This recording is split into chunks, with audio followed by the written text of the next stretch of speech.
Hi, HRN listeners. We're celebrating our 15th anniversary, and we have a really fun campaign and an ask for you. This 15th anniversary tour is aiming to bring you closer to unique food and music experiences in some of the most exciting cities in America. All the while, we're raising funds to support our work empowering the next generation of food systems storytellers through our fellowship programs. Here's how it works. Donate to HRN and be entered into a raffle in the city of your choice to win a dinner for two at a noteworthy restaurant and tickets for two to a concert at a prominent local venue. We have incredible partners in New York, Los Angeles, Philadelphia, Nashville, Las Vegas, Charleston, Asheville, and Ardmore, Pennsylvania, who have donated a meal for two and two tickets to a concert of the winner's choice. And all donations help fund our fellowship programs, where we're helping to build essential workforce readiness skills and food system storytelling skills. Check out heritageradionetwork.org/15 to donate and enter to win today. That's heritageradionetwork.org/15. Thank you. Hey everyone, we picked up several new listeners over the summer, and so we're sharing our very first episode to reintroduce you to the podcast before the new season kicks off next week. Here's the episode. The name pays tribute to where I got the idea to start an African food platform, which was during my time in Frankfurt, where I found that the Germans they do not play with their work-life balance. And so on Sundays, everything was closed, and it gave me the time to sort of think through and strategize kind of what I wanted to do with this African food platform. And sort of, yes, that's how esSense 13 started. Hey everyone, you're listening to Item 13, a bi-weekly podcast covering everything African food, and I'm your host, Yorm Tagoe. Every other week, we'll delve into the world of African food, chefs, curators, and bloggers. I hope you enjoy it. Hey guys, welcome to the first full episode of Item 13. This week, I'm sharing with you my vision for the podcast and what you should expect from each episode. I'll also tell you a little bit about myself, how and why I started esSense 13, what we've accomplished in the last 3 years, and what I'm hoping to achieve with the Item 13 podcast. So first, a little about me. I was born and raised in Accra, Ghana. Yes, that's the country that has the best jollof. And I'm the eldest of my parents' 3 kids. My name Yorm is from the Ewe tribe of Ghana, literally meaning call me, which I find ironic since I do not like phone calls. I guess I'm a classic introvert. I do emails, I do text, phone calls, meh.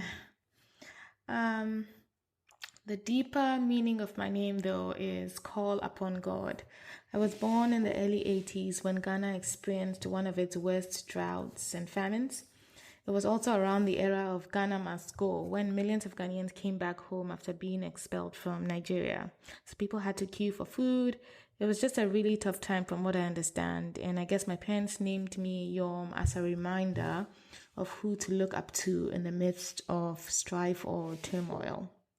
Today, my friends have called me everything from Yummy Pie to Yomi, and most recently, after getting married, Mrs. T. I attended primary or grade school at a Catholic school in Accra, where I met most of my lifelong friends. High school was an all-girls boarding school, and to this day, I couldn't tell you if those were the best or the worst days of my youth.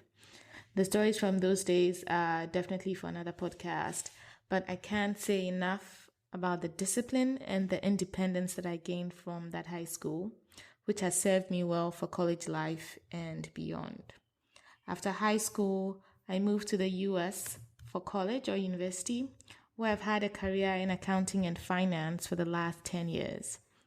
I first worked as a CPA and in IT advisory at a Big Four firm, and then as an internal auditor in industry.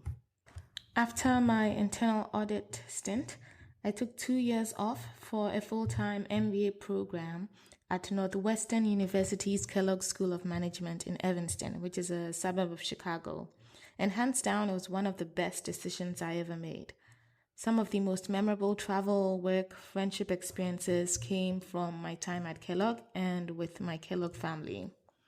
It was also at Kellogg that I crystallized this deep down desire to do something that was sort of bigger, greater than myself, and I'm sure we'll sort of touch on those in future podcast episodes. My most recent job has had me living and working around the world, including London, Frankfurt, Dubai, and Johannesburg, and opening my eyes to the role that food has in sharing your culture with other people. Which brings me to how and why I started esSense 13. I started esSense 13 about 3 years ago on the basis of my work travel, where I found that so many people either didn't know what African or West African food was about and didn't know where to find it in the cities where they lived. I get asked a lot about the name, so I'm about to break it down for you all one time. First, Essen. Essen is a German word which means to eat, have a meal, or it could also be a noun that means lunch or dinner itself. The name pays tribute to where I got the idea to start an African food platform, which was during my time in Frankfurt, where I found that the Germans they do not play with their work-life balance. And so on Sundays, everything was closed, and it gave me the time to sort of think through and strategize kind of what I wanted to do with this African food platform. And sort of, yes, that's how esSense 13 started. Then the sense part of esSense 13 really speaks to the idea of experiencing food with all of our senses. A lot of the times I found that African food establishments would only focus on one aspect of the experience of the meal, which was taste. But they say we eat first with our eyes. So I wanted to really create a platform that celebrated not just those that do great tasting food, but those that think about the entire experience. Like when you see the food, when you smell the food, all the senses that you sort of take in before you actually dig into the food. So that's the sense part of esSense. And then finally, the number 13 is from Ghanaian slang, item 13, which means refreshments or snacks typically served at the end of a meeting. And it's also the inspiration for the name of this podcast. Since I started esSense 13 in 2015, we've held several online and offline activities, including an online jollof debate, which Ghana won, by the way, the first African food hackathon, food business competitions, and most recently, Africa Food Week London, which was a week-long celebration of African dining experiences in London. So why a podcast? I discovered podcasts at the beginning of 2017 and have found it's an amazing way to learn new things, get entertained, and frankly, a good use of my commute time. So some of my favorites, which I'd like to share with you, include the BBC's Food Chain, The Friend Zone, It's Been a Minute with Sam Sanders, and How to Be Awesome at Your Job.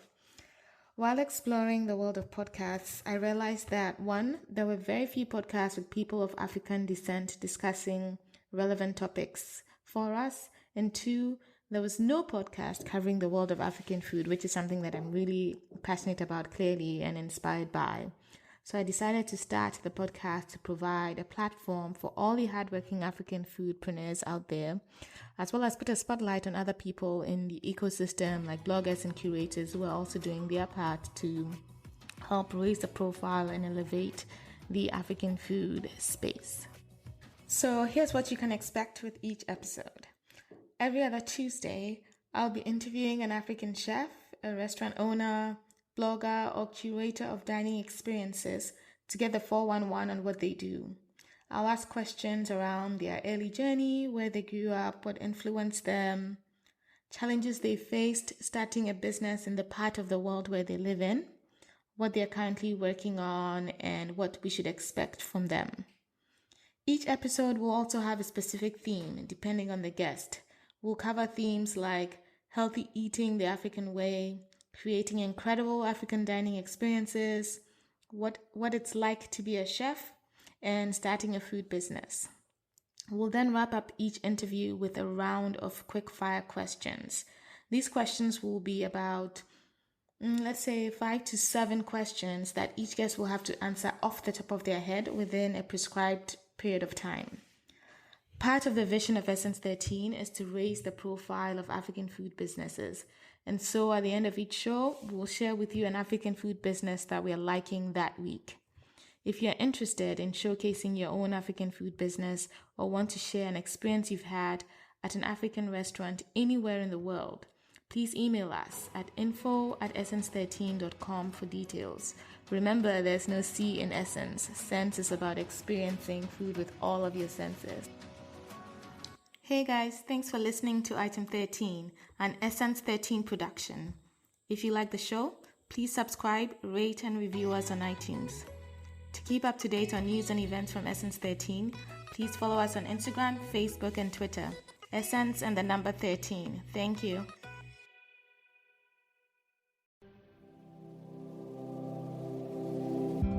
Hey there, I'm Lee Ullman here with some big news from the National Young Farmers Coalition.